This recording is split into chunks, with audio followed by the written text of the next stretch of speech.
afternoon. I'm here to talk about human potential. And I'm going to be sharing with you some of the latest research that is coming out of neuroscience. So we're really on this frontier, this new place of a renaissance occurring where new things are coming out about how we're wired, how we learn, and how we turn that learning into behavior change. So why neuroscience? Well, the last time I checked, it's because our employees are human. No matter how physically diverse we are on the outside, once you get inside, we're remarkably similar.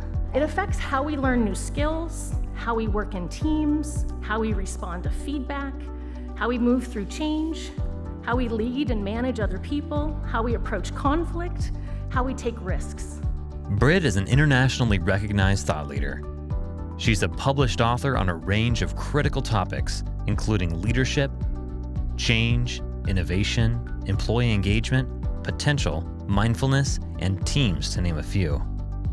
Britt's courses have received over 2.5 million views worldwide, and she has won international awards. We know that 80 to 90% of the competencies that really distinguish peak performers in the workplace from everybody else are all related to EQ.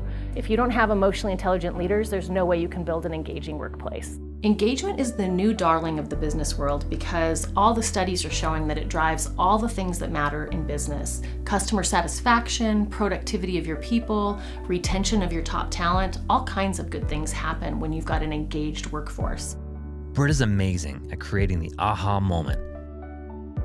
She knows just what to do to create a shift of perspective that the audience will retain long after the event. Have you ever seen a good person do something really stupid in the workplace? Normally calm, nice, they just lose it. And you're like, what happened? Their amygdala hijacked them. Because when we go into that fight or flight response, it actually takes away logical analysis and self-awareness.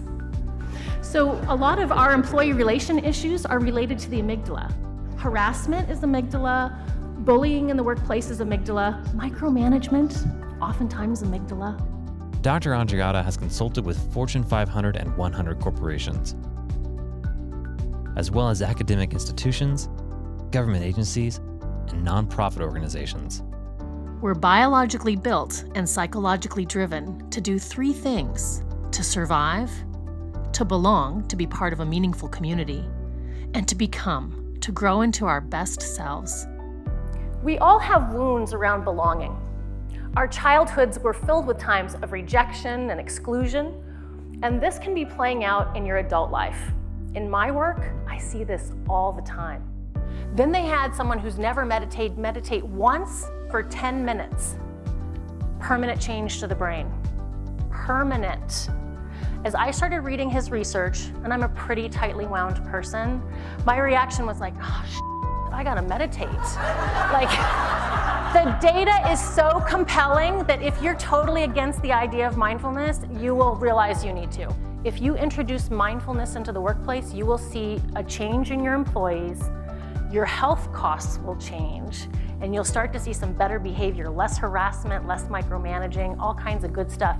Well, mindfulness is the pathway to unlocking your emotional intelligence. It's this idea of really being able to sit with your feelings and know your feelings, and then be able to control your feelings and not be reacting from ego or fear. And I'm gonna riff off Gandhi here for a minute.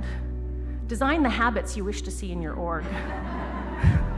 Really, start thinking about us humans as kind of predictable in how we move through the world. And yes, we're unique and diverse and wonderful, but underneath it, we have some neuroscience basis that drives how we respond to things, how we learn things, how we change and grow. So knowing how we're wired will help you achieve your goals no matter what they are. Thank you.